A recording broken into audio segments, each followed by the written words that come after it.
ಆತ್ಮೀಯ ಕೇಳುಗರಿಗೆಲ್ಲ ನಮಸ್ಕಾರ. ಇವತ್ತು ನಮ್ಮ ಜೊತೆಗೆ ಕನ್ನಡ ನಾಡಿನ ಖ್ಯಾತ ಕವಿಗಳಾದಂಥ ಡಾಕ್ಟರ್ ಸತ್ಯಾನಂದ ಪಾತ್ರೋಟ ಅವರು ನಮ್ಮ ಜೊತೆಗಿದ್ದಾರೆ. ಸತ್ಯಾನಂದ ಪಾತ್ರೋಟ ಅವರು ತಮ್ಮ ಕಾವ್ಯದ ಮೂಲಕವೇ ಜನಮಾನಸವನ್ನು ತಲುಪಿದಂಥ ಕವಿ. ನಾವು ನಮ್ಮ ಹಿರಿಯ ತಲೆಮಾರಿನ ನವೋದಯ ಕಾವ್ಯ ಕಾಲಘಟ್ಟದ ನೆನಪುಗಳನ್ನು ಮಾಡ್ಕೊಳ್ತಾ ಹೋದರೆ ನಮ್ಮ ಪ್ರೀತಿಯ KS ನರಸಿಂಹಸ್ವಾಮಿಯವರನ್ನು ನಾವು ಮೈಸೂರು ಮಲ್ಲಿಗೆಯ ಕವಿ ಅಂತ ಕರಿತೇವೆ. ಹಾಗೆಯೇ ಸತ್ಯಾನಂದ ಪಾತ್ರೋಟರು ಜಾಜಿ ಮಲ್ಲಿಗೆ ಅನ್ನುವ ಕವನ ಸಂಕಲನದ ಮೂಲಕ ಜನಮಾನಸವನ್ನು ತಲುಪಿದವರು ಮತ್ತು ಕಾವ್ಯಪ್ರಿಯರಿಗೆ ತೀರಾ ಹತ್ತಿರವಾದವರು ಕೂಡ. ಹೀಗಾಗಿ ನಾವು ಅವರನ್ನು ಜಾಜಿ ಮಲ್ಲಿಗೆಯ ಕವಿ ಅಂತ ನಾವು ಪ್ರೀತಿಯಿಂದ ಕರೆದ್ರೆ ಅವರದನ್ನು ಅನ್ಯಥಾ ಭಾವಿಸೋದಿಲ್ಲ ಅಂತ ನಾನು ತಿಳ್ಕೊಳ್ತೇನೆ. ನಮಸ್ಕಾರ ಪಾತ್ರೋಟ ಅವರೇ. ನಮಸ್ಕಾರ ಸರ್. ತಾವು ರಾಯಚೂರಿಗೆ ಬಂದಿದ್ದೀರಿ. ಒಬ್ಬ ಕನ್ನಡದ ಖ್ಯಾತ ಕವಿಯೊಬ್ಬರು ನಮ್ಮೊಳಗೆ ಇದ್ದಾರೆ ಅನ್ನೋದೇ ನಮಗೆ ತುಂಬ ಖುಷಿ. ತಾವು ಹಲವಾರು ತಮ್ಮ ಕವನ ಸಂಕಲನಗಳ ಮೂಲಕ ಇವತ್ತಿಗೂ ಕೂಡ ತಮ್ಮ ಕಾವ್ಯಧಾರೆಯ ಮೂಲಕ ಜನರಿಗೆ ತೀರಾ ಹತ್ತಿರ ಆಗಿದ್ದೀರಿ. ಯಾಕೆ ಹತ್ತಿರ ಆಗಿದ್ದೀರಿ ಅನ್ನೋದ್ರೆ ನಿಮ್ಮ ಕಾವ್ಯ ಜನರ ಬದುಕಿಗೆ ಹತ್ತಿರವಾಗಿದೆ. ಆದ ಕಾರಣ ಸತ್ಯಾನಂದ ಪಾತ್ರೋಟ ಎಲ್ಲರಿಗೂ ಪ್ರೀತಿಯ ಕವಿಯಾಗಿ ನಮಗೆ ಕಾಣಿಸ್ತಾರೆ. ಒಂದು ಮಾತಿದೆ, ಕಾವ್ಯದ ಸಾಲೆ ಅದು, ಹೊಕ್ಕಳಿನ ಹುರಿಯೆಂದೇ ಭಾವಬಂಧ ಅನ್ನುವಂಥ ಒಂದು ಮಾತಿದೆ. ಅಂದರೆ ನನ್ನ ಹೊಕ್ಕಳಿನ ಹುರಿ ನನ್ನೆಲ್ಲ ಭಾವಗಳನ್ನು ಕಟ್ಟಿಕೊಡ್ತದೆ. ಈ ಹಿನ್ನೆಲೆಯಲ್ಲಿ ನನಗೆ ಒಬ್ಬ ಕವಿಯನ್ನು ತಿಳಿದುಕೊಳ್ಬೇಕಾದ್ರೆ ಆ ಕವಿಯ ಪರಿಸರ ಮತ್ತು ಅವರ ಕಂಡುಂಡ ನೋವುಗಳು, ಅವರ ಬದುಕು, ಇದನ್ನು ಅರ್ಥೈಸಿಕೊಳ್ಳದೆ ಅವರ ಕಾವ್ಯವನ್ನು ಅರ್ಥೈಸಿಕೊಳ್ಳಲಿಕ್ಕೆ ಕಷ್ಟ ಆಗ್ತದೆ ಅಂತ ನಾನು ಭಾವಿಸ್ತೇನೆ. ಈ ನಿಟ್ಟಿನಲ್ಲಿ ನನಗೆ ಸತ್ಯಾನಂದ ಪಾತ್ರೋಟರ ಬದುಕು ಹೇಗಿರಬಹುದು, ಇಂಥದ್ದೊಬ್ಬ ಕವಿ ಸೃಷ್ಟಿಯಾಗಬೇಕಾದ್ರೆ ಅವರ ಹಿಂದಿನ ಬದುಕಿನ ಕಥೆ ಏನಿರಬಹುದು ಅನ್ನೋ ತಿಳಿದುಕೊಳ್ಳುವ ಕುತೂಹಲ ನನ್ನೊಳಗೂ ಕೂಡ ಇದೆ. ನನಗೆ ಸತ್ಯಾನಂದ ಪಾತ್ರೋಟ ಹುಡುಗನಾದ ಬಾಲ್ಯದ ಸತ್ಯಾನಂದ ಪಾತ್ರೋಟ ಹೇಗಿದ್ದ, ಅವರ ಬಾಲ್ಯದ ಬದುಕು ಹೇಗಿತ್ತು ಅನ್ನೋ ಕೇಳುವ ತವಕ. ಮೊದಲಿಗೆ ತಮಗೆಲ್ಲ ನಮಸ್ಕರಿಸುತ್ತಾ, ತಾವು ಹೇಳಿದ ಹಾಗೆ ನನ್ನನ್ನು ಇವತ್ತಿಗೂ ಜಾಜಿ ಮಲ್ಲಿಗೆ ಕವಿ ಎಂದೇ ನಾಡಿನಾದ್ಯಂತ ಕರೀತಾ ಇದ್ದಾರೆ. ನೀವು ಕೇಳಿದ ಹಾಗೆ ನನ್ನ ಬಾಲ್ಯ ಜೀವನ ಬಹಳಷ್ಟು ಕಷ್ಟಕರವಾಗಿತ್ತು. ನನ್ನ ಅಪ್ಪ ಕಲ್ಲು ಕುಟಿಗ, ನಮ್ಮ ತಾಯಿ ಅವನ ಕೈ ಕೆಳಗೆ ಕೆಸರು ಕಲ್ಲು ಕೊಡುವ ಹೆಣ್ಣಾಳು. ನಮಗೆ ಮನೆಯಲ್ಲಿ ತಿನ್ನಲಿಕ್ಕೆ ತುಡಲಿಕ್ಕೆ ಅಷ್ಟೊಂದು ಸೌಲಭ್ಯಗಳಿರಲಿಲ್ಲ. ಇಂಥ ದುಸ್ಥಿತಿಯಲ್ಲಿಯೂ ಕೂಡ ನಮ್ಮಪ್ಪ ನನ್ನನ್ನು ಶಾಲೆಗೆ ಸೇರಿಸಿದ. ಯಾವ ಊರು? ನಾನು ಹುಟ್ಟಿದ್ದು ಅಖಂಡ ಬಿಜಾಪುರ ಜಿಲ್ಲೆಯ ಬಸವನ ಬಾಗೇವಾಡಿ ತಾಲೂಕಿನ ಕಲಗುರ್ಗಿ ಎಂಬ ಪುಟ್ಟ ಗ್ರಾಮ. ಅಲ್ಲಿ ನನ್ನ ಬಾಲ್ಯ ಜೀವನ. ಅಪ್ಪ ದಿನ ಸರ್ಕಾರ ಕೊಟ್ಟ ಜಮೀನಿನಲ್ಲಿ ಆತ ಗುದ್ಲಿ, ಸಲಿಕಿ ಮತ್ತು ಬುಟ್ಟಿಯಿಂದ ಆ ಸರ್ಕಾರ ಕೊಟ್ಟ ಜಮೀನನ್ನು ಎಂದಾದರೂ ಒಂದು ದಿವಸ ಹಸಿರು ಮಾಡಬೇಕು ಅಂತ ತಿಳ್ಕೊಂಡು ಪ್ರಯತ್ನ ಪಡ್ತಾ ಇದ್ದ. ಅದ್ರ ಜೊತೆನೆ ಅಲ್ಲಿಯಿಂದ ಬಂದು ಸುತ್ತಿಗೆ, ಮಟ್ಟಲಿಕ್ಕಿ, ಉಳಿ, ಕೊಡತಿಗಳನ್ನು ತೆಗೆದುಕೊಂಡು ಇನ್ನೊಬ್ಬರಿಗೆ ನೆರಳಾಗಲಿಕ್ಕೆ ಗೋಡೆ ಕಟ್ಟಲಿಕ್ಕೆ ಹೋಗ್ತಾ ಇದ್ದ. ಇದು ನನ್ನ ಬಾಲ್ಯ ಜೀವನದಲ್ಲಿ ನಾನು ಕಂಡುಕೊಂಡಂಥ ಸತ್ಯ. ಒಂದು ಮಾಡಿನಲ್ಲಿ ಇವತ್ತಿಗೂ ನನ್ನ ಕಣ್ಣೆದುರಿಗೆ ಕಟ್ಟತಕ್ಕಂಥದ್ದು ತ್ಯಾಪಿ ಅಂತ ತಿಳ್ಕೊಂಡು ನಾವು ಜಾನಪದ ಶಬ್ದದಲ್ಲಿ ಕರೀತೀವಿ. ತ್ಯಾಪಿ, ಆನಂತರ ಟಿಕಾವು, ಆನಂತರ ಉಳಿ, ಕೊಡತಿ, ಮಟ್ಟಲಿಕ್ಕೆ, ಮಣಿ ಕಟ್ಟುವ ಸಾಮಾನುಗಳು, ಕಲ್ಲು ಕಟ್ಟುವುದು. ಆತ ಕಲ್ಲು ಕುಟ್ಟಿಗ, ಅಪ್ಪ ಕಲ್ಲು ಕುಟ್ಟಿಗ. ಅವ್ವ ಅವನ ಕೈ ಒಳಗೆ ಕಲ್ಲು, ಕೆಸರು ಕೊಡುವ ಹೆಣ್ಣಾಳು. ಅಪ್ಪ ಅಷ್ಟೇನು ಕಲ್ತಿರ್ಲಿಕ್ಕಿಲ್ಲ. ಬಹುಶಃ ನನ್ನನ್ನು ತನ್ನ ಹೆಗಲ ಮೇಲೆ ಹೊತ್ತು ಶಾಲೆಗೆ ಕಳಿಸಿದ ನೆನಪು ಮಾತ್ರ ಇವತ್ತಿಗೂ ನನ್ನನ್ನು ಕಾಡ್ತಾ ಇದೆ. ಅವಾಗ ನನಗೆ ಚಡ್ಡಿ ಇರಲಿಲ್ಲ. ಇದು ನನ್ನ ಆತ್ಮಚರಿತ್ರೆಯಲ್ಲಿ ಬರ್ತಾ ಇದೆ. ಚಡ್ಡಿ ಇರಲಿಲ್ಲ.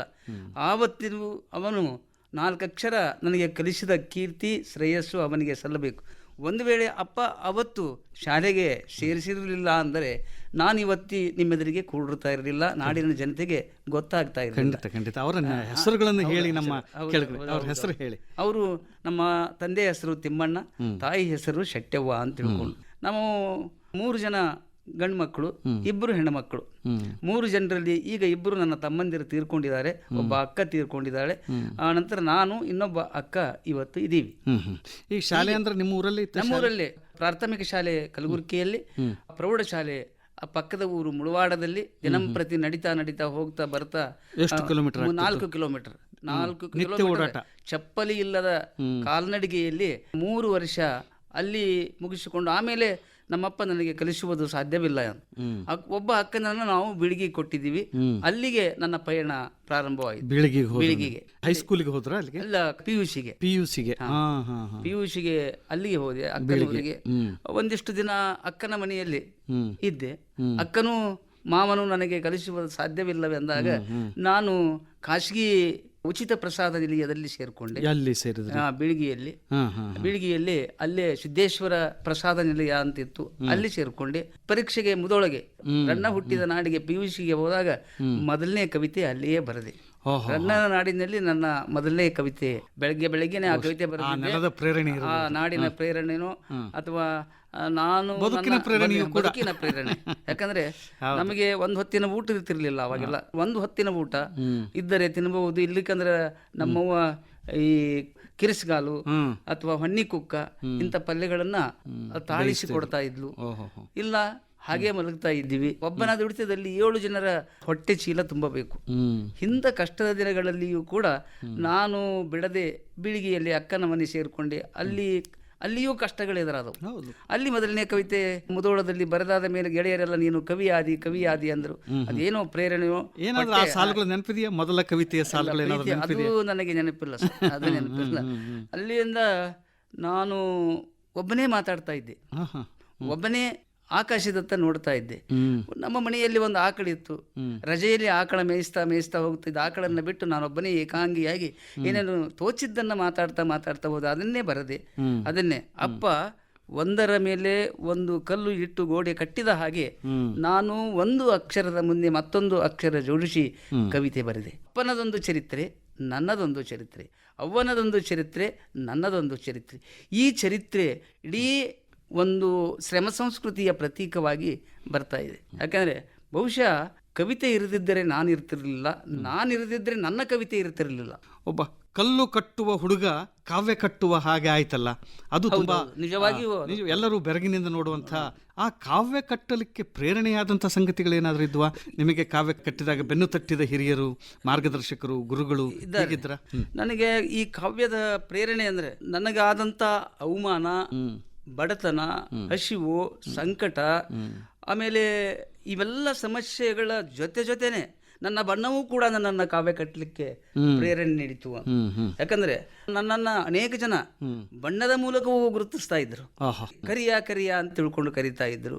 ಇವೆಲ್ಲವುಗಳನ್ನ ಮರಿಲಿಕ್ಕೆ ನಾನು ಬೇರೊಂದು ದಾರಿಯನ್ನ ತುಳಿಲಿಕ್ಕೆ ಒಳಮನಸ್ಸು ತುಡಿತಾ ಇತ್ತು.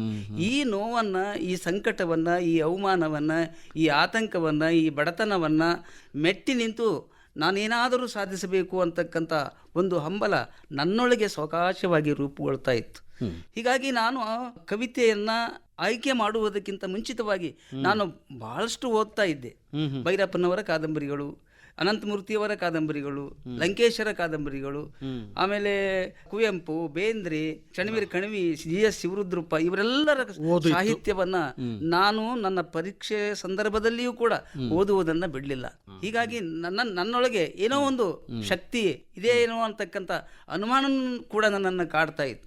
ಹೀಗಾಗಿ ನಾನು ಈ ಕಷ್ಟದ ದಿನಗಳನ್ನ ಮರಿಲಿಕ್ಕೆ ಇಂಥ ಒಂದು ರೀತಿಯಲ್ಲಿ ನಾನು ಪ್ರಾರಂಭ ಮಾಡಿದೆ. ಅಭಿವ್ಯಕ್ತಿ ಪ್ರಾರಂಭವಾಯಿತು. ಹೀಗಾಗಿ ನಾನು BA 1ಕ್ಕೆ ಬಾಗಲಕೋಟೆ ಬಸವೇಶ್ವರ ಕಾಲೇಜಿಗೆ ಹೋದೆ. ಅಲ್ಲಿ ಬರಿತಾ ಹೋದೆ. ಅಲ್ಲಿ ನನಗೆ ಗುರುಗಳಾಗಿ ಡಾಕ್ಟರ್ BK ಹಿರೇಮಠ ಸಿಕ್ಕರು. ಅವರು ನೋಡ್ತಾ ಇದ್ರು ಪ್ರಾರಂಭದಲ್ಲಿ ಕವಿತೆ. ಆಮೇಲೆ ನನ್ನ ಗೆಳೆಯ ಕೃಷ್ಣ ದೇಸಾಯಿ ಅಂತ ತಿಳ್ಕೊಂಡಿದ್ದ ಆತ ಒತ್ತಾಯಪೂರ್ವಕವಾಗಿ ಡಾಕ್ಟರ್ ಶ್ರೀರಾಮ್ ಇಟ್ಟಣ್ಣವರ ಹತ್ರ ಕರ್ಕೊಂಡೋಗಿ ಎಲ್ಲ ಕವಿತೆಗಳನ್ನ ತೋರಿಸಿದರು.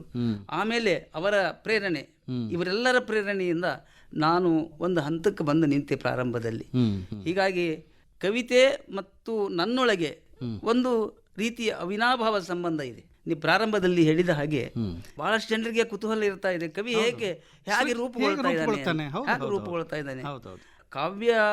ಕಾವ್ಯ ಕಟ್ಟುವುದು ಕಷ್ಟದ ಕೆಲಸವಾದರೂ ಕೂಡ ಕಾವ್ಯದ ಮೂಲಕ ಸಂತೋಷ ಪಡ್ತಕ್ಕಂಥದ್ದು ಒಂದು ವಿಶೇಷ ಶಕ್ತಿ ಕಾವ್ಯಕ್ಕಿದೆ ಅಂತ ನಾನು ಭಾವಿಸ್ಕೊಂಡಿದ್ದೀನಿ. ನೀವು ನಿಮ್ಮ ಏನು ಸಮಗ್ರ ಕವನ ಸಂಕಲನ ತರ್ತೀರಿ, ನಾ ಪಟ್ಟ ಪಾಡು ಅದು ನನ್ನ ಹಾಡು ಅಂತ, ಅದರಲ್ಲಿ ಒಂದು ಸಾಲನ್ನು ತಾವು ಹೇಳ್ತೀರಿ, ಭ್ರಮೆಯಿಂದ ಬಡಬಡಿಕೆಯಿಂದ ಕಾವ್ಯ ಹುಟ್ಟೋದಿಲ್ಲ, ಬರೀ ಅಕ್ಷರ ಶಬ್ದಗಳ ಲಾಲಿತ್ಯ ಕೂಡ ಕಾವ್ಯ ಆಗೋದಿಲ್ಲ, ಕಾವ್ಯ ಅನ್ನೋದು ಒಂದು ಕಸುಬುಗಾರಿಕೆ, ಅದೊಂದು ಕಲೆ ಅನ್ನುವಂಥ ನಿಟ್ಟಿನಲ್ಲಿ ತಾವು ಹೇಳ್ತಾ ಹೋಗ್ತಾರೆ. ಆ ಹಿನ್ನೆಲೆಯೊಳಗೆ ನಿಮ್ಮ ಕಾವ್ಯವನ್ನು ನಾವು ಕಾಣ್ತಾ ಹೋದರೆ ಅದನ್ನು ನೀವು ಪರಿಭಾವಿಸಿದ ಬಗೆ? ನೀವು ಹೇಳುವ ಮಾತು ಸರಿ ಇದೆ. ನಮ್ಮ ಜೀವನ ಅನುಭವವೇ ಕಾವ್ಯವಾಗಬೇಕು. ಆ ಜೀವನ ಅನುಭವಕ್ಕೆ ಓದು ಪ್ರೇರಣೆ ನೀಡಬೇಕು. ಇವೆರಡೂ ಇದ್ದಾಗ ಮಾತ್ರ ಕಾವ್ಯ ಗಟ್ಟಿಯಾಗಿ ಹೊರಬರ್ತಾ ಇದೆ ನನಗನಿಸಿದ್ದು. ಯಾಕಂದ್ರೆ ನಮ್ಮೆದುರಿಗೆ ಸಾಕಷ್ಟು ವಸ್ತುಗಳಿವೆ. ಹೀಗಾಗಿ ನನ್ನ ಕಾವ್ಯಕ್ಕೆ ಪ್ರಕೃತಿ ವಸ್ತು ಆಯಿತು. ನನ್ನ ತಂದೆ, ನನ್ನ ತಾಯಿ, ನನ್ನ ಅಕ್ಕ, ನನ್ನ ಬಂಧು ಬಳಗ. ನಾನು ಹೇಳಿದೆ ಆಗಲೇ ನಿಮಗೆ, ನನ್ನ ಕರಿಯ ಕಟ್ಟಿದ ಕವನ ಅಂತ ಶಬ್ದ ಇದೆ ಒಂದು ಕವ ಸಂಕಲನ. ಕರಿಯ ಕಟ್ಟಿದ ಕವನ, ಕರಿಯ ಕಟ್ಟಿದ ಕವನದ ಮೂಲಕವಾಗಿ ನಿಮಗೊಂದು ಕುತೂಹಲಕಾರಿ ವಿಷಯವನ್ನು ನಾನು ಪ್ರಸ್ತಾಪ ಮಾಡ್ತಾ ಇದ್ದೇನೆ. ನಾನು ಕನ್ನಡ ಶಾಲೆಯೊಳಗಿದ್ದಾಗ ನನಗೊಬ್ಬ ಟೀಚರ್ ಬಂದರು, ಶಿಕ್ಷಕರು. ಅವರು ನೋಡ್ಲಿಕ್ಕೆ ಭಯಂಕರ ಕೆಂಪಗೆ ಬೆಳ್ಳಿಗೆ ಇದ್ರು. ನಾನು ಕರಿಯ, ಅವರು ಬಂದವರೇ ಎಲ್ಲರ ಹೆಸರು ಕೇಳಿದ ಹಾಗೆ ನನ್ನ ಹೆಸರನ್ನು ಕೂಡ ಕೇಳಿದ್ರು ಅವರು. ಲೇ ಕರಿಯ, ನಿನ್ನ ಹೆಸರೇನು ಅಂತ. ನಿನ್ನ ಹೆಸರೇನಂತ ತಿಳ್ಕೊಂಡು ಕೇಳಬೇಕಾಗಿತ್ತು. ಏ ಕರಿಯ, ನಿನ್ನ ಹೆಸರು. ಏ ದಡ್ಡ, ಅಡ್ಡ, ಶತದಡ್ಡ ಅಂದರು. ಈ ನೋವೇ ಅವಮಾನಗಳು ಸುಮಾರು 20-25 ವರ್ಷಗಳ ನಂತರ ಆ ಶಿಕ್ಷಕರ ಮಾತೇ ನನಗೆ ಕವಿತೆ ಆಯಿತು. ಹೀಗಾಗಿ ಕರಿಯ ಕಟ್ಟಿದ ಕವನ ಎನ್ನುವ ಒಂದು ಸಂಕಲನ ಬರಲಿಕ್ಕೆ ಆವತ್ತಿನ ಘಟನೆ ಸ್ಫೂರ್ತಿ ಆಯಿತು. ನಂತರ ಬಾಲ್ಯದಲ್ಲಿ ನನಗೆ ಅನಿಸಿದ ಮಟ್ಟಿಗೆ ಯಾವುದೇ ಶಿಕ್ಷಕ ಮತ್ತು ಯಾವುದೇ ವಲಯದಲ್ಲಿ ಕೆಲಸ ಮಾಡತಕ್ಕಂಥ ಒಬ್ಬ ವ್ಯಕ್ತಿ ಇನ್ನೊಬ್ಬರ ಊನುಗಳ ಬಗ್ಗೆ ಮಾತನಾಡಿದರೆ ಅದು ಅವನಿಗೆ ನೋವನ್ನುಂಟು ತರ್ತಾ ಇದೆ. ಅದನ್ನು ಮಾತಾಡಬಾರದು ಖಂಡಿತ. ಯಾಕಂದ್ರೆ ಈ ಊನುಗಳು ಪ್ರಕೃತಿ ದತ್ತವಾಗಿ ಇರತಕ್ಕಂಥವು, ಸಹಜವಾದದ್ದು ಮತ್ತು ಎಲ್ಲರಲ್ಲಿಯೂ ಕೂಡ ಒಂದೊಂದು ಕೊರತೆ ಇದ್ದೇ ಇರ್ತಾ ಇದೆ. ಹೀಗಾಗಿ ನಾನು ಇವೆಲ್ಲವುಗಳನ್ನ ಕಾವ್ಯದೊಳಗೆ ಇಡ್ಲಿಕ್ಕೆ ನಾನು ಹೇಳಿದೆ, ನನ್ನ ಮಾಸ್ಟರ್ಗಳು ಕೂಡ ನನಗೆ ಕವಿತೆಗೆ ವಸ್ತುವಾಗಿದ್ದಾರೆ. ನನಗೆ ವಿಚಿತ್ರ ಅಂದರೆ, ನಾನು ವ್ಯಕ್ತಿಗತವಾಗಿ ವ್ಯಕ್ತಿ ಚಿತ್ರಣಗಳನ್ನ ಬರಲಿಕ್ಕೆ ಕೂತ್ನಿ ಅಂತಂದ್ರೆ ಅವರು ಸರಳವಾಗಿ ನನ್ನನ್ನು ಆಕ್ರಮಿಸಿಕೊಂಡು ಬಿಡ್ತಾ ಇದ್ದಾರೆ. ಹೀಗಾಗಿ ನನಗೆ ಬುದ್ಧನ ಪ್ರೀತಿ, ಬಸವಣ್ಣನ ದಯೆ, ಗಾಂಧೀಜಿಯ ಅಹಿಂಸೆ, ಅಂಬೇಡ್ಕರರ ಹೋರಾಟ, ಇವು ನನ್ನ ಕಾವ್ಯಕ್ಕೆ ಹೆಚ್ಚು ಪ್ರಭಾವ ಬೀರಿದಂತ ಮೂಲ ಸ್ರೋತಗಳು. ಕುವೆಂಪು ಅವರ ವಿಶ್ವಮಾನವ ತತ್ವ, ರಾಜ್ಕುಮಾರರ ಸರಳತೆ, ಬರಗೂರು ರಾಮಚಂದ್ರಪ್ಪ ಅವರ ಸ್ನೇಹಪರ ನುಡಿಗಳು, ಇವೆಲ್ಲವುಗಳು ಕೂಡ ನನ್ನನ್ನು ಒಬ್ಬೊಬ್ಬರು ಒಂದೊಂದು ರೀತಿ ಕಾಡಿ ಕವಿತೆಗಳಾಗಿ ನನ್ನನ್ನು ಕವಿಯಾಗಿಸಿದ್ದಾರೆ. 1985 ನಿಮ್ಮ ಮೊದಲ ಕವನ ಸಂಕಲನ ಕರಿನೆಲದ ಕಲೆಗಳು ಅನ್ನುವಂಥದ್ದು ಕವಿತಾ ಸಂಕಲನ ಪ್ರಾರಂಭ.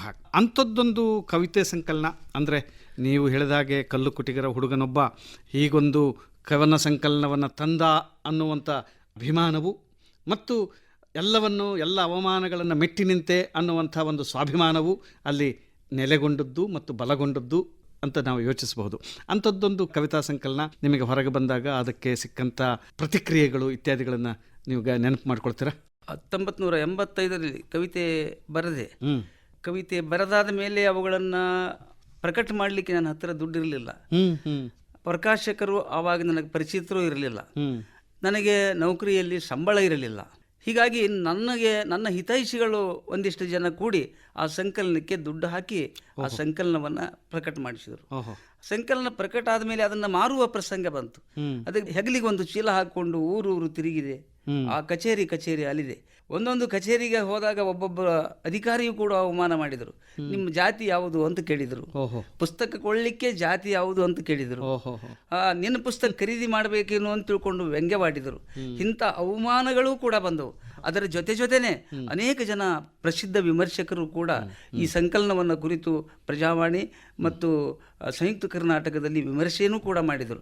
ಒಂದು ಸಂಕಲನ ಬಂದಾಗ ಇಡೀ ನಾಡೇ ನನ್ನನ್ನು ಗುರುತಿಸುವಂತಾಯಿತು ಪ್ರಾರಂಭದಲ್ಲಿ.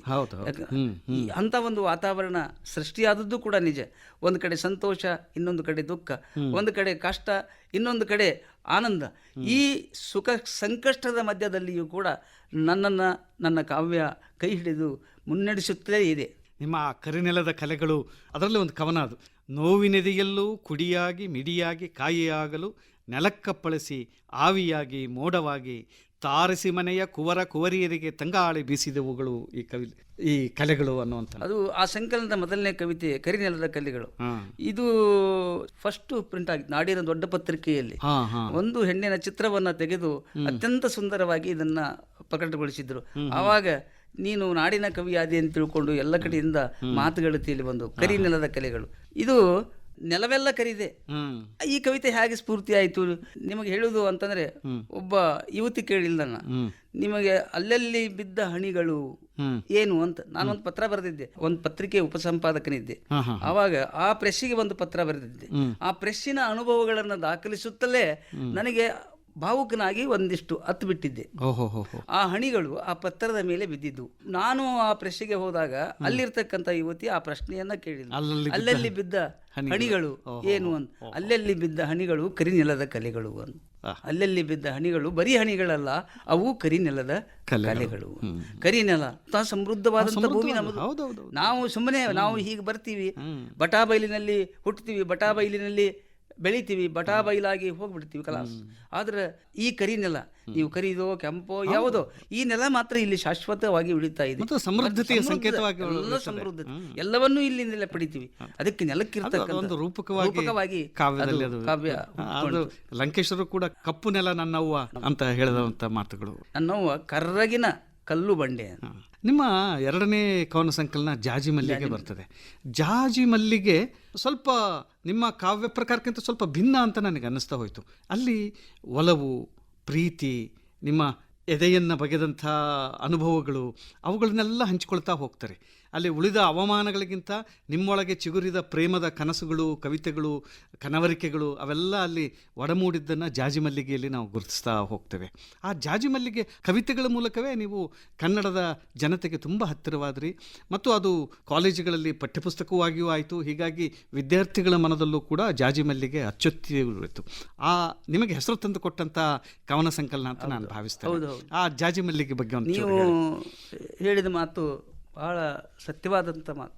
ಒಂದು ಸಂಕಲನದಿಂದ ಇನ್ನೊಂದು ಸಂಕಲನಕ್ಕೆ ಕವಿ ಬೆಳಿತಾನೇ ಹೋಗ್ಬೇಕು. ಬೆಳೀತಾ ಬೆಳೀತಾ ಬೆಳೀತಾ ಹೋದ ಹಾಗೆ ಅವನಿಗೆ ಲೋಕಜ್ಞಾನ, ಆಮೇಲೆ ಜನರ ಪ್ರೀತಿ, ವಿಶ್ವಾಸ ದಕ್ತಾ ಹೋಗ್ತಾ ಇದೆ. ನೀವು ಜಾಜಿ ಮಲ್ಲಿಗೆ ಕುರಿತಂತೆ ಕೆಲವೊಂದು ವಿಷಯಗಳನ್ನು ಪ್ರಸ್ತಾಪ ಮಾಡಿದ್ರಿ. ನನಗೆ ಆವಾಗ ಸುಮಾರು 25-30 ಆಸುಪಾಸಿನಲ್ಲಿ ಇರಬೇಕು ಆ ಸಂಕಲನ ಬಂದಾಗ.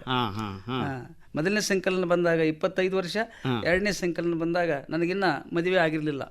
ಆ ಕಾಲಘಟ್ಟದಲ್ಲಿ ಹುಟ್ಟುಕೊಂಡಂತ ಸಂಕಲನ ಅದು ಎರಡನೇ ಸಂಕಲನ ಕವಿತೆಗಳು. ನೀವು ಹೇಳಿದ ಪ್ರಕಾರ ಅಲ್ಲಿ ಒಲವಿದೆ, ಚಲುವಿದೆ, ಪ್ರೇಮ ಇದೆ, ಪ್ರೀತಿ ಇದೆ, ಸಂಘರ್ಷ ಇದೆ. ಆದರೆ ಸಾವಕಾಶವಾಗಿ ಅಲ್ಲಿ ಪ್ರೀತಿಯನ್ನ ಹೆಚ್ಚು ಅನಾವರಣಗೊಳಿಸಲಿಕ್ಕೆ ಪ್ರಯತ್ನ ಪಡ್ತೀನಿ. ನನ್ನ ಅನುಭವಕ್ಕೆ ಬಂದ ಪ್ರಕಾರ ಈ ಜಗತ್ತು ನಿಂತಿದ್ದೇ ಪ್ರೀತಿಯ ಮೇಲೆ. ಸತ್ಯವಾದ ಮಾತು.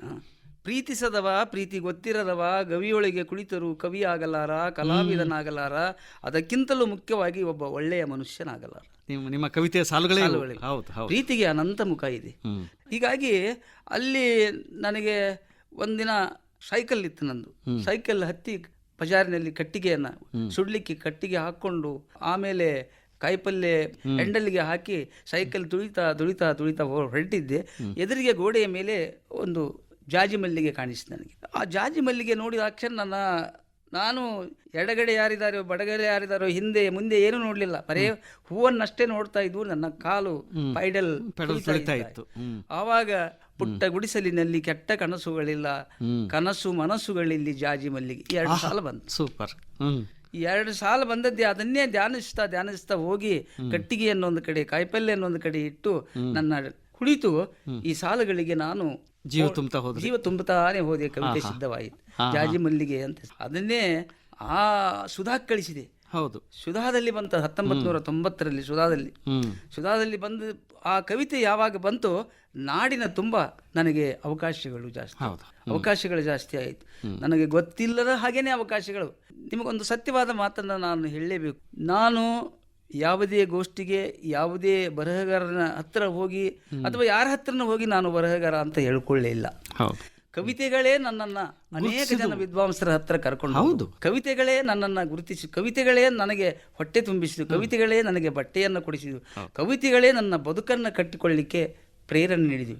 ನಾನು ಆಗಲೇ ಹೇಳಿದೆ, ಅದಕ್ಕೆ ಕವಿತೆ ಬಿಟ್ಟು ನಾನಿಲ್ಲ, ನನ್ನನ್ನು ಬಿಟ್ಟು ನನ್ನ ಕವಿತೆಗಳಿಲ್ಲ. ಹೀಗಾಗಿ ಆ ಸಂಕಲನದ ಕವಿತೆಗಳು ಒಂದೇ ಎರಡೇ ಎಲ್ಲ ಕವಿತೆಗಳು ಕೂಡ ಅಲ್ಲಿ ಪ್ರೀತಿ ಇದೆ, ನಾನು ಹೇಳಿದೆ ಪ್ರಣಯ ಇದೆ.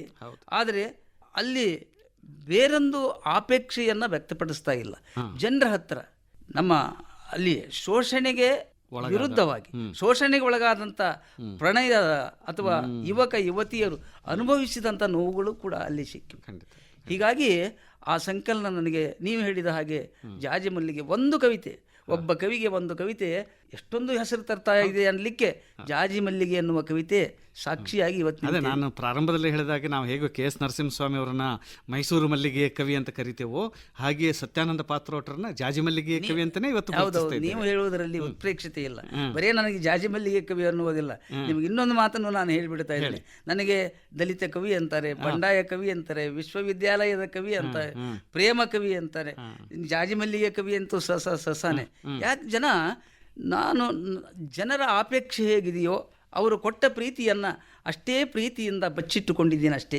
ನೀವೇನಾದರೂ ಕರೀರಿ, ನಾನು ಮಾತ್ರ ಮನುಷ್ಯ, ನಾನು ಮಾತ್ರ ಸಾಮಾನ್ಯರಲ್ಲಿ ಸಾಮಾನ್ಯ. ಪ್ರತಿಯೊಬ್ಬನ ಧ್ಯೇಯವೂ ಗುರಿಯೂ ಅದ ಮನುಷ್ಯನಾಗಿರ್ಬೇಕು, ಮೊದಲು ಮನುಷ್ಯನಾಗಿರ್ಬೇಕು. ಒಂದು ಗಿಡವನ್ನ, ಒಂದು ಮರವನ್ನ, ನದಿಯನ್ನ, ಹಕ್ಕಿಯನ್ನ, ನೆಲವನ್ನ ಪ್ರೀತಿಸದವ ಮನುಷ್ಯನನ್ನ ಹೇಗೆ ಪ್ರೀತಿಸಬಲ್ಲ? ತಂದೆ ತಾಯಿಯನ್ನ ಪ್ರೀತಿಸಬೇಕು, ಸಮಾಜವನ್ನ ಪ್ರೀತಿಸಬೇಕು. ನನ್ನನ್ನು ನಾನು ಪ್ರೀತಿಸದೇ ಇದ್ದರೆ ಇನ್ನಾರನ್ನ ಪ್ರೀತಿಸಬೇಕು? ಮೊದಲು ನಾನು ನನ್ನನ್ನು ಪ್ರೀತಿಸಿ ನಿಮ್ಮನ್ನ ಪ್ರೀತಿಸಬೇಕು, ಜನರನ್ನ ಪ್ರೀತಿಸಿ. ಈ ಪ್ರೀತಿಯ ಸಾಂಗತ್ಯ ಏನಿದೆಯಲ್ಲ, ಪರಸ್ಪರರನ್ನ ಮನುಷ್ಯರನ್ನಾಗಿ ನೋಡ್ತಾ ಇದೆ. ಮನುಷ್ಯರಾಗುವುದೇ ಈ ಪ್ರೀತಿಯ ಕೆಲಸ. ಅದಕ್ಕೆ ನಾನು ನನ್ನ ಕಾವ್ಯದ ಮೂಲ ಉದ್ದೇಶ ಏನು ಅಂದ್ರೆ ಮನುಷ್ಯರನ್ನ ಬೆಸೆಯಬೇಕು, ಮನುಷ್ಯರನ್ನ ಕಾಣಬೇಕು, ಮನುಷ್ಯರು ಮನುಷ್ಯರಾಗೇ ಇರಬೇಕು. ಇವತ್ತೇನಾಗಿದೆ ಅಂತಂದ್ರೆ ಎಲ್ಲ ಕಡೆ ಜಾತಿಯ ಚೌಕಟ್ಟುಗಳು, ಜಾತಿಯ ವಲಯಗಳು ನಿರ್ಮಾಣಗೊಂಡು ಇಡೀ ವ್ಯವಸ್ಥೆ ಕೆಟ್ಟು ಹೋಗಿಬಿಟ್ಟಿದೆ. ಇಂಥಲ್ಲಿ ಬರಹಗಾರರ ಕೆಲಸ ಏನು, ಬರಹಗಾರರ ಪಾತ್ರ ಏನು ನನ್ನನ್ನು ಕಾಡುವ ಪ್ರಶ್ನೆ. ಬರಹಗಾರರು ಕೂಡ, ಬಹುತೇಕ ಬರಹಗಾರರು ಕೂಡ ಒಂದೊಂದು ವಲಯಕ್ಕೆ, ಒಂದೊಂದು ಗುಂಪಿಗೆ, ಒಂದೊಂದು ತಮ್ಮದೇ ಆದಂಥ ಗುಂಪುಗಾರಿಕೆ ಮಾಡಿಕೊಂಡು ಜಾತಿಗಳನ್ನು ಪೋಷಿಸ್ತಕ್ಕಂಥ ಕೆಲಸ ನಡೀತಾ ಇದೆಯೇನೋ ಅಂತಕ್ಕಂಥ ಅನುಮಾನ ನನ್ನನ್ನು ಕಾಡ್ತಾ ಇದೆ. ನಾವು ಬರಹಗಾರರು ಜಾತಿಯ ವಲಯದಲ್ಲಿ ಸಿಕ್ಕಾಕೊಂಡು ಬಿಟ್ರೆ ನಮ್ಮ ಬರಹಕ್ಕೆ ಏನರ್ಥ? ಅದಕ್ಕೆ ಮೌಲ್ಯರಹಿತ. ನಿಮ್ಮ ಜಾಜಿ ಮಲ್ಲಿಗೆ ಕವನ ಸಂಕಲನ ಕವಿತೆಗಳು ಹೇಗೆ ತುಂಬ ಪ್ರಸಿದ್ಧಿ ಪಡೆದವು, ಅದರಲ್ಲಿನ ಒಂದು ಕವಿತೆ ನಿಮ್ಮನ್ನ ಕವಿಯನ್ನು ಎತ್ತರಕ್ಕೂ ಏರಿಸಿತು ಮತ್ತು ಅದನ್ನು ಮನಸ್ಸಿನ ಹತ್ತಿರಕ್ಕೂ ತಂದಂಥ ಒಂದು ಕವಿತೆ. ಬಡವನಾದರೇನು ಪ್ರಿಯೆ, ಕೈತುತ್ತು ತಿನಿಸುವೆ, ಎದೆಯ ತುಂಬ ಒತ್ತಿಕೊಂಡು ಮುತ್ತು ಮಳೆಯ ಸುರಿಸುವೆ ಅನ್ನುವಂಥ ನಿಮ್ಮ ಸಾಲುಗಳೇನು ಬಂದವು, ಅದು ಹಾಡಾಗಿ ಕನ್ನಡ ನಾಡಿನ ಮನೆಯಲ್ಲೂ ಕೂಡ ಅದು ಆ ಹಾಡು ಇವತ್ತಿಗೂ ಕೂಡ ಅನುರಣನಗೊಂಡದ್ದು ಗೊತ್ತಿದೆ ನನಗೆ. ಅಂಥದ್ದೊಂದು ಕವಿತೆ ರೂಪುಗೊಂಡು ಜನಪ್ರಿಯತೆಯ ಉತ್ತುಂಗಕ್ಕೆ ಇರ್ತಲ್ಲ, ಆ ಕವಿತೆಯ ಮೂಲಕ ಸತ್ಯಾನಂದ ಪಾತ್ರೋಟರು ಕೂಡ ಪ್ರಸಿದ್ಧಿಯ ಉತ್ತುಂಗಕ್ಕೆ ಹೋದ್ರಲ್ಲ, ಅದರ ನೆನಪುಗಳು ಹೇಳಿ.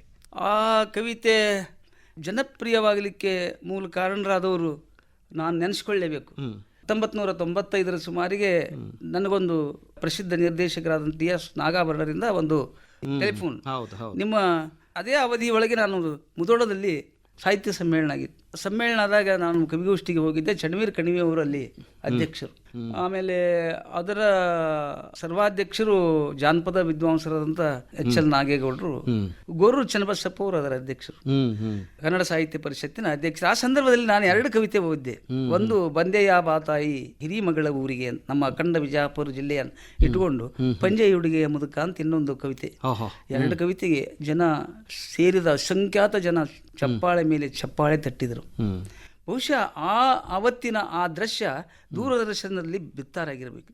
ಅದೇ ಸಂದರ್ಭದಲ್ಲಿ ನಾಗಾಭರಣವರು ಕನ್ನಡದ ಪ್ರಸಿದ್ಧ ಕವಿಗಳ ಒಂದು ಚಂದನಕ್ಕೆ ಒಂದು ಗೀತ ಮಾಧುರಿ ಧಾರಾವಾಹಿಯ ದೃಶ್ಯೀಕರಣವನ್ನು ಮಾಡ್ತಾ ಇದ್ದಾರೆ. ಅಲ್ಲಿ ಬಹುಶಃ ಕುವೆಂಪುರಿಂದ ಹಿಡಿದು ಪ್ರಾರಂಭಗೊಂಡು ಕುವೆಂಪು ಅವರಿಂದ ಹಿಡ್ಕೊಂಡು ಕುವೆಂಪು, ಬೇಂದ್ರೆ, ಕೂತಿ ನರಸಿಂಹ, KS ನರಸಿಂಹಸ್ವಾಮಿ, ಆಮ್ಯಾಗ KS ನಿಸಾರ್ ಅಹಮದ, ಚಂದ್ರಶೇಖರ್ ಕಂಬಾರ್, ಈ ಸಾಲಿನಲ್ಲಿ ಕೊನೆಯ ಕವಿ ನಾನು. ಅದಕ್ಕೆ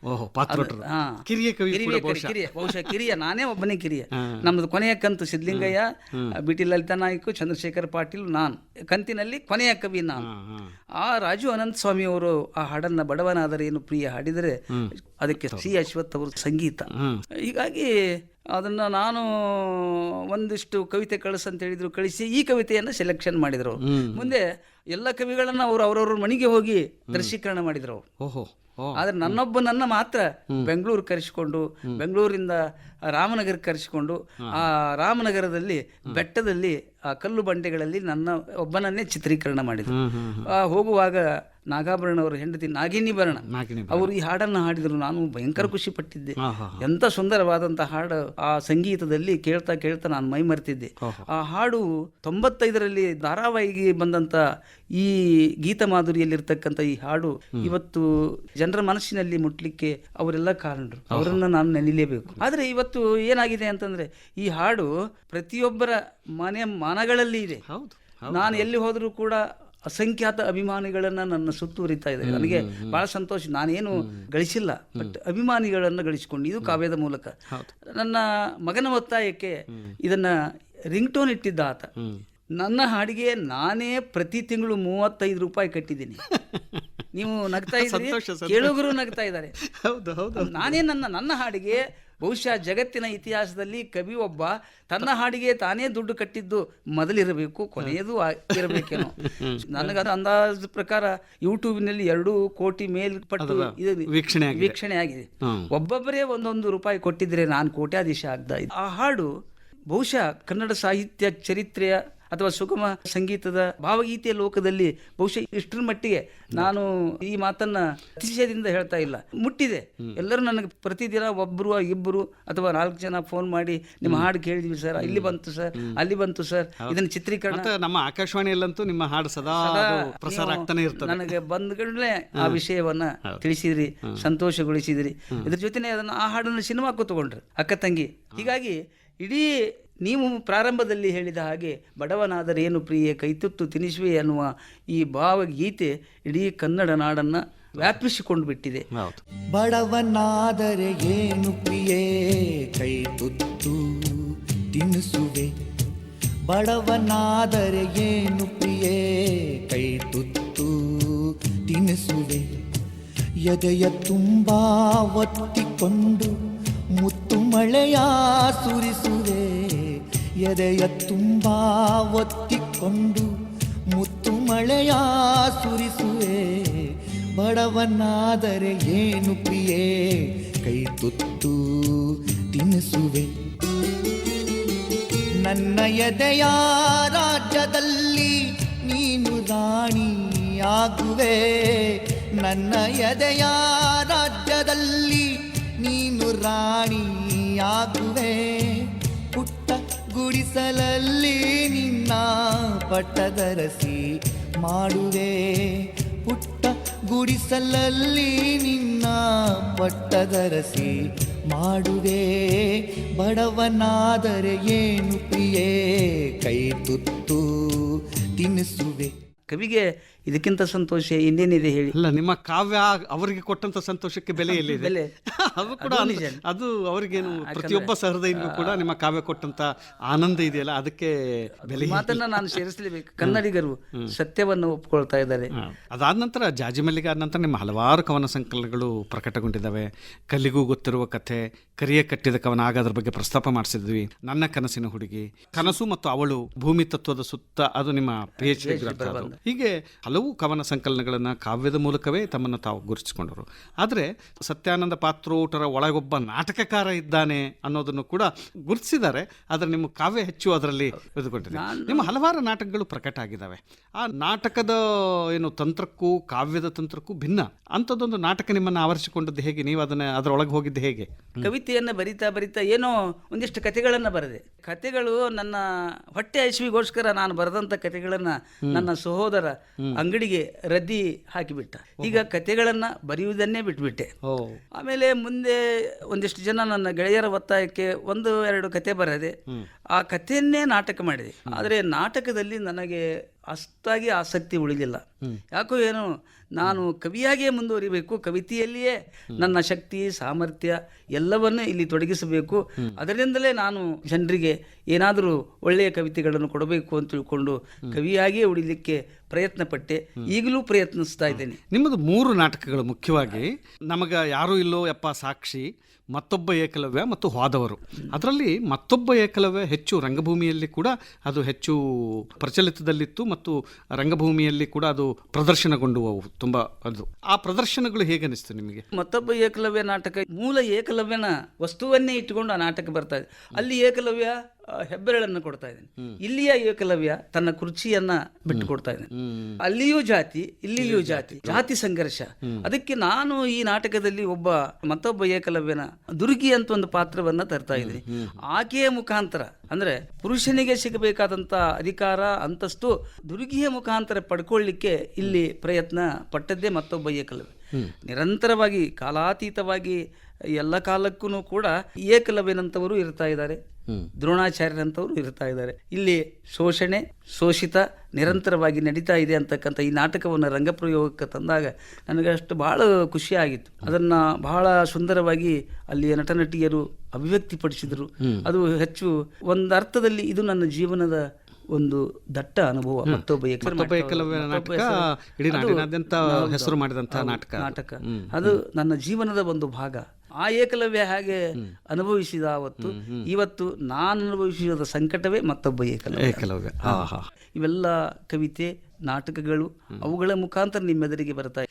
ಭಾವಗೀತೆಗೆ ಎಲ್ಲರನ್ನ ಹಿಡಿದಿಡುವಂತಹ ಶಕ್ತಿ ಮತ್ತು ಎಲ್ಲರನ್ನ ಆಕರ್ಷಿಸುವಂತಹ ಶಕ್ತಿ ಅದಕ್ಕೆ ಇದೆ. ಅಂಥದ್ದೊಂದು ಧ್ವನಿ ಸುರುಳಿಗಳು ನಿಮ್ಮನ್ನು ಬೆಳೆಸಿದಂಥ ಬಗ್ಗೆ, ನಿಮಗೆ ಹೆಸರು ತಂದು ಕೊಟ್ಟ ಬಗ್ಗೆ.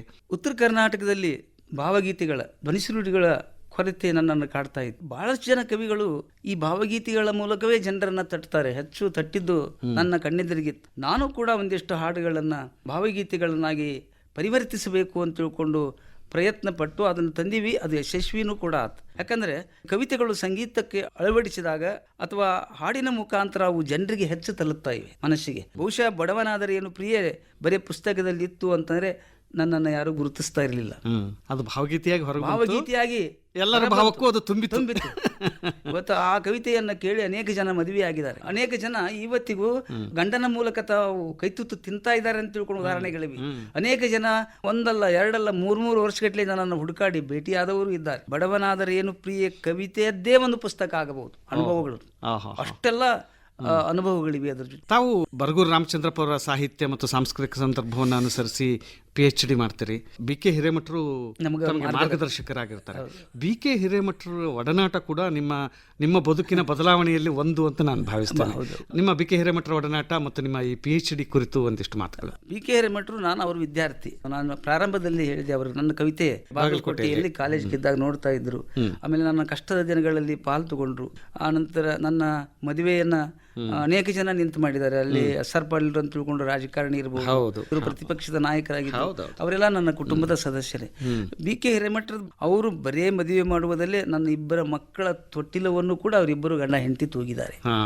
ನಮ್ಮಿಬ್ಬರ ಮಧ್ಯ ಗುರು ಮತ್ತು ವಿದ್ಯಾರ್ಥಿಯ ಸಂಬಂಧ ಇದೆ, ತಂದೆ ಮತ್ತು ಮಗನ ಸಂಬಂಧ ಇದೆ. ನಾನು ಒಂದಕ್ಷರ ಏನಾದರೂ ಬರೆದರೆ ಮೊದಲು ಓದುವುದು ಮತ್ತು ನೋಡುವುದು ಅವರೇ. ಇವತ್ತಿಗೂ ಅವರು ನನಗೆ ಮಾರ್ಗದರ್ಶಕರಾಗಿದ್ದರು ಸಂಶೋಧನೆಗೆ. ಹೇಗೆ ಮಾರ್ಗದರ್ಶಕರಾದರು ಅಂದರೆ BR ಹಿರೇಮಠ ಅಂತ ತಿಳ್ಕೊಂಡು ಕರ್ನಾಟಕ ವಿಶ್ವವಿದ್ಯಾಲಯದಲ್ಲಿ ಕನ್ನಡ ಪ್ರಾಧ್ಯಾಪಕರಿದ್ದರು. ಅವರು ನನ್ನ ಕಷ್ಟದ ಜೀವನವನ್ನು ಗಮನಿಸಿ, ನಿನಗೆ ಸರಿಯಾಗಿ ಎಲ್ಲಿ ಅವಕಾಶಗಳು ಸಿಗಲಿಲ್ಲ, PhD ಮಾಡಿದರೆ ಏನಾರ ಅವಕಾಶಗಳು ಸಿಗ್ತಾವೇನೋ ನೋಡೋಣ ಅಂತ ತಿಳ್ಕೊಂಡು ಅಂದ್ರು. ಅವ್ರು ಕೊನೆಗೆ ನೀನು ಡಾಕ್ಟರ್ ಅಂತ ತಿಳ್ಕೊಂಡು ಅನಿಸಿಕೊಳ್ಳಬೇಕು ಅನ್ನುವ ಹಂಬಲ ಇತ್ತು. ಅವರೇ ಸಬ್ಜೆಕ್ಟ್ ಚಾಯ್ಸ್ ಮಾಡಿ, ಅವರೇ ಮಾರ್ಗದರ್ಶನ ಇವರನ್ನು ಮಾಡಿ ಇಲ್ಲಿಗೆ ತಂದು ನಿಲ್ಲಿಸಿದರು. ಈ PhD ಮುಗಿಯುವುದರಲ್ಲಿ ನನ್ನ ಅನುಭವವೇ ಮತ್ತೊಂದು PhD ಆಗುವಷ್ಟಾಯಿತು.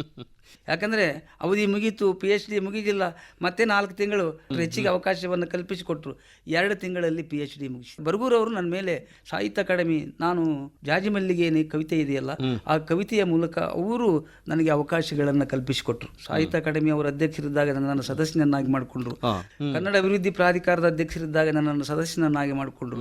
ಎಲ್ಲಿ ಹೋದಲ್ಲಿ ಬಂದಲ್ಲಿ ಈ ಕವಿತೆ ಕುರಿತು ನನ್ನ ಕುರಿತು ಮಾತಾಡಿದರು. ಹೀಗಾಗಿ ಬಹಳಷ್ಟು ಜನ ಬರಗೂರವರ ಮಾನಸ ಪುತ್ರ ಪಾತ್ರೋಟ್ ಅನ್ನುವ ಮಾತನ್ನು ಕೂಡ ನಾನು ಕೇಳಿದ್ದೇನೆ. ಅಷ್ಟು ಪ್ರೀತಿ ಮತ್ತು ಭರವಸೆಗಳನ್ನು ಅವರು ಇಟ್ಟುಕೊಂಡಿದ್ದರು. ಇದು ಕನ್ನಡದ ಸಾಂಸ್ಕೃತಿಕ ಸಾಹಿತ್ಯಕ ಲೋಕಕ್ಕೆ ಗೊತ್ತಾಯಿತು. ಹೀಗಾಗಿ BR ಹಿರೇಮಠರು ಅವ್ರ ಕುರಿತಂತೆಯೇ PhD ಮಾಡುವ ಅಂತ ತಿಳ್ಕೊಂಡು ಹೇಳಿ ಈ ಅವಕಾಶವನ್ನು ಒದಗಿಸಿಕೊಟ್ರು.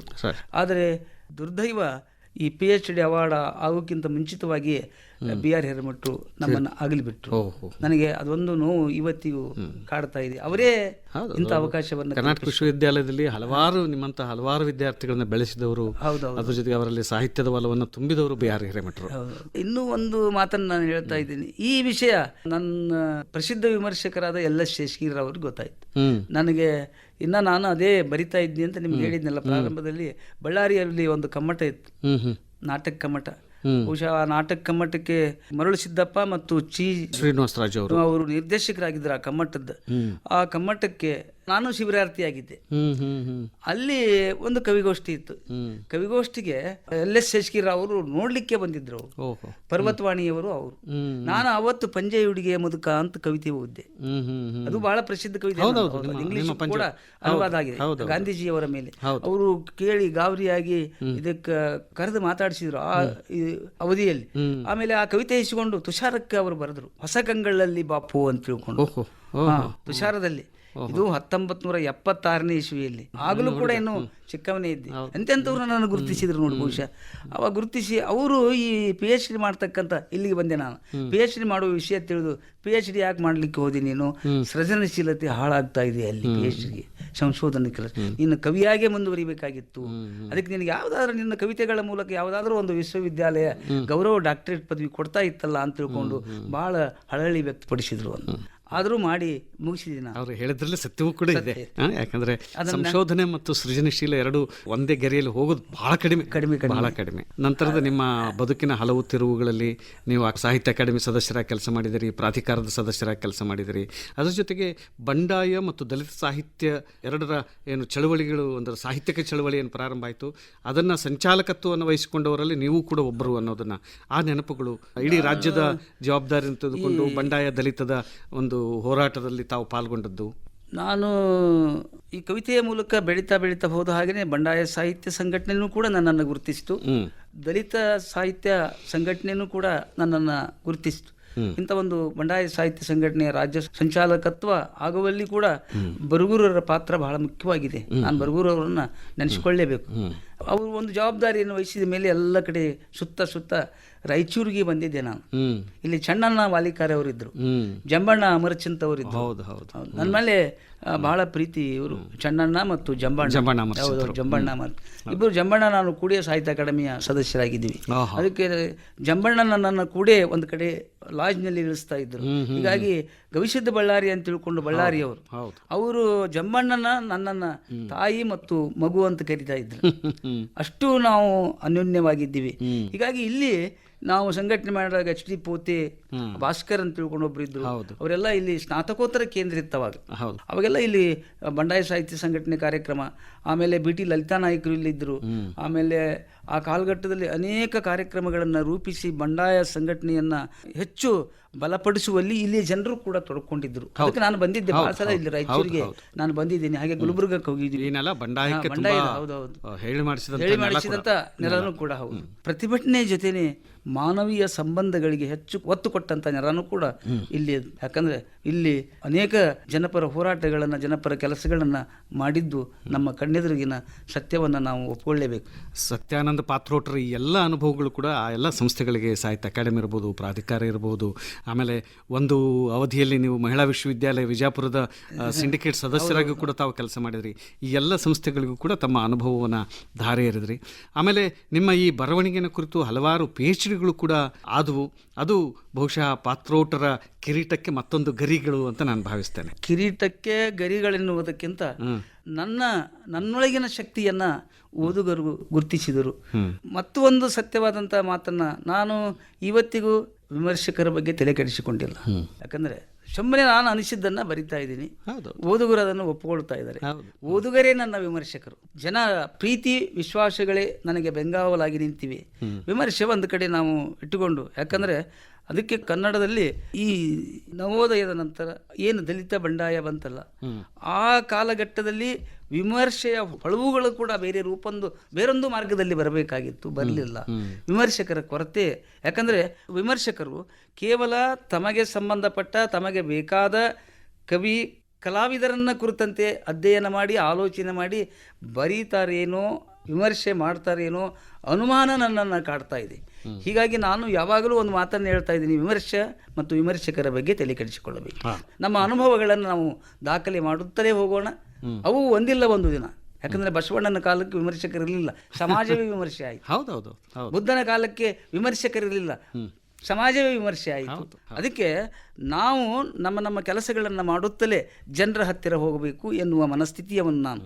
ಹೀಗಾಗಿ ಜನ ನನ್ನ ಕಾವ್ಯವನ್ನು ಪ್ರೀತಿಸಿದ ರೀತಿ ಏನಿದೆಯಲ್ಲ ಅದನ್ನು ನಾನಂತೂ ಯಾವತ್ತೂ ಮರೆಯಲಾರೆ. ನಿಮ್ಮ ಆಕಾಶವಾಣಿಯ ಮೂಲಕ ಮತ್ತೊಮ್ಮೆ ನಾನು ಜನರಿಗೆ ಏನು ಹೇಳ್ತಾ ಇದ್ದೀನಿ, ನಿಮ್ಮ ಪ್ರೀತಿ, ವಿಶ್ವಾಸ, ನಿಮ್ಮ ಹಾರೈಕೆ ಇಂಥ ಕವಿಗಳ ಮೇಲೆ ಇರಲಿ, ಅದು ನನ್ನ ಮೇಲೆಯೂ ಕೂಡ ಇರಲಿ ಅಂತ ನಾನು ಬಯಸ್ತಾ ಇದ್ದೀನಿ. ತುಂಬ ಸಂತೋಷ ಸತ್ಯಾನಂದ ಪಾತ್ರೂಟ್ರೆ. ಒಬ್ಬ ಕವಿಯ ಜೊತೆಗಿನ ಮಾತುಕತೆ ಅಂದರೆ ತುಂಬ ಆಪ್ತವಾಗುತ್ತಾ ಸಾಗ್ತದೆ. ಅದು ಬಹುಶಃ ಕಾಲ ನಮಗೆ ಹೇಳ್ತಾ ಇದೆ, ನೀನು ಕವಿಯ ಜೊತೆಗಿನ ಮಾತಿಗೆ ಸ್ವಲ್ಪ ತಡೆ ಹಾಕುವಂತ. ಹೀಗೆ ನಮ್ಮ ಈ ಮಾತುಕತೆಯನ್ನು ಇಲ್ಲಿ ಮುಗಿಸುವ ಮೊದಲು ನನಗೆ ನಿಮಗೆ ಇಷ್ಟವಾದಂಥ ಒಂದು ಕವಿತೆಯನ್ನು ನಮ್ಮ ಕೇಳುಗರೆದುರಿಗೆ ವಾಚಿಸ್ಬೋದು ಅಂತ ವಿನಂತಿ. ಕವಿತೆಯ ಹೆಸರು ಮಾತು. ಮಾತು ಮಾತಿರಬೇಕು, ಮಾತನಾಡಬೇಕು, ಕಲ್ಲು ಕರಗಿ ನೀರಾಗುವಂತೆ. ಮಾತಿರಬೇಕು, ಮಾತನಾಡಬೇಕು, ಕಲ್ಲು ಕರಗಿ ನೀರಾಗುವಂತೆ. ಮಾತನಾಡಬೇಕು ಗಾಳಿಯೊಳಗೆ ಗಂಧ ತೀಡಿದಂತೆ. ಅನುಮಾನ ಅಂತಃಕಲಹದಲ್ಲಿ ಮಾತು ಒಡೆಯಬಾರದು ಮನಸ್ಸು. ಅನುಮಾನ ಅಂತಃಕಲಹದಲ್ಲಿ ಮಾತು ಒಡೆಯಬಾರದು ಮನಸ್ಸು. ಇರಬೇಕು, ಆಡಬೇಕು ಮಾತು ಅಚ್ಚೋದ ಸರೋವರದಂತೆ. ಮಾತನಾಡಿದರೆ ಬದ್ಧ ವೈರಿಯೂ ಬುದ್ಧನಾಗಬೇಕು. ಮಾತನಾಡಿದರೆ ಬದ್ಧ ವೈರಿಯೂ ಬುದ್ಧನಾಗಬೇಕು. ಕಳ್ಳ ಸುಳ್ಳರು ಪುಂಡ ಪೋಕರಿಗಳು ಮನುಷ್ಯರಾಗಬೇಕು. ನಮ್ಮ ಮಾತು ಗಡಿಸೀಮೆ ಮೀರಿ ಬೆಳದಿಂಗಳು ಸುರಿಸಬೇಕು. ನಮ್ಮ ಮಾತು ಗಡಿಸೀಮೆ ಮೀರಿ ಬೆಳದಿಂಗಳು ಸುರಿಸಬೇಕು. ನದಿ ಸಾಗರಗಳ ತಟ್ಟಿ ತಬ್ಬಿ ಮುಗಿಲೇರಿ ಮೋಡವಾಗಿ ಪ್ರೀತಿಯಲ್ಲಿ ಮಳೆ ಸುರಿಸಬೇಕು. ಕಾಮನ ಬಿಲ್ಲು ಕಣ್ಮುಂದೆ ಕುಣಿಸಬೇಕು. ಇರಬಾರದು ಮಾತಿನಲ್ಲಿ ನರಿಬುದ್ಧಿಯ ಹೊಂಚು. ಕೂದಲೆಳೆಯಿಂದ ಕತ್ತು ಕೊಯ್ಯುವ ಸಂಚು. ಮಾತನಾಡಿದರೆ ವಸುಂಧರೆಯು ತಲೆದೂಗಿ ಅರಳಬೇಕು. ಮಾತನಾಡಿದರೆ ವಸುಂಧರೆಯು ತಲೆದೂಗಿ ಅರಳಬೇಕು. ಮಾತಿನಲ್ಲಿ ಮಾತಿರದಿದ್ದರೆ ತೊಟ್ಟ ಮಾಣಿಕ್ಯಕ್ಕೆ, ಉಟ್ಟ ಪಟ್ಟೆ ಪೀತಾಂಬರಕ್ಕೆ, ಕುಳಿತ ಕುರ್ಚಿಗಳಿಗೆ ಸಿಗದು ಕವಡೆ ಕಿಮ್ಮತ್. ಮಾತಿನಲ್ಲಿ ಮಾತಿರದಿದ್ದರೆ ಆಡಬಾರದು ಮಾತು. ಮಾತಿನಲ್ಲಿ ಮಾತಿರದಿದ್ದರೆ ಆಡಬಾರದು ಮಾತು. ನಮಸ್ಕಾರ. ತುಂಬ ಸಂತೋಷ ಸತ್ಯಾನಂದ ಪಾತ್ರೊಟ್ರೆ. ತಮ್ಮ ಕವಿತೆಯನ್ನು ಓದಿದ್ರಿ, ನಮ್ಮ ಕೇಳುಗರಿಗೆ ಖುಷಿಯನ್ನು ನೀಡಿದ್ದೀರಿ ಅಂತ ಭಾವಿಸ್ತೇನೆ. ಇಷ್ಟೊತ್ತು ನಮ್ಮ ಜೊತೆಗೆ ತಮ್ಮ ಮನದ ಮಾತುಗಳನ್ನು, ತಮ್ಮ ಬದುಕಿನ ಪುಟಗಳನ್ನು ಕೂಡ ತೆರೆದಿಟ್ಟಿದ್ದಕ್ಕೆ ತಮಗೆ ಆಕಾಶವಾಣಿಯ ಪರವಾಗಿ ಮತ್ತು ನಮ್ಮೆಲ್ಲ ಕೇಳುಗರ ಪರವಾಗಿ ಅನಂತ ವಂದನೆಗಳು. ನಮಸ್ಕಾರ. ತಮಗೂ ಇಂಥ ಒಂದು ಅವಕಾಶವನ್ನು ಕಲ್ಪಿಸಿಕೊಟ್ಟ ತಮಗೂ, ನನ್ನ ಮಾತುಗಳನ್ನು ಕೇಳಿದಂಥ ಎಲ್ಲ ಕೇಳುಗರಿಗೂ ತಮ್ಮ ಮೂಲಕ ಮತ್ತೊಮ್ಮೆ ನಮಸ್ಕಾರಗಳನ್ನು ಹೇಳುತ್ತಾ, ಮತ್ತೊಮ್ಮೆ ತಮ್ಮ ಪ್ರೀತಿ ವಿಶ್ವಾಸ ಹೀಗೆ ಇರಲೆಂದು ಬಯಸುತ್ತೇನೆ. ನಮಸ್ಕಾರ. ಬಯಸುತ್ತೇನೆ. ನಮಸ್ಕಾರ. ಬಯಸುತ್ತೇನೆ. ನಮಸ್ಕಾರ. ಬಯಸುತ್ತೇನೆ. ನಮಸ್ಕಾರ. ಬಯಸುತ್ತೇನೆ. ನಮಸ್ಕಾರ.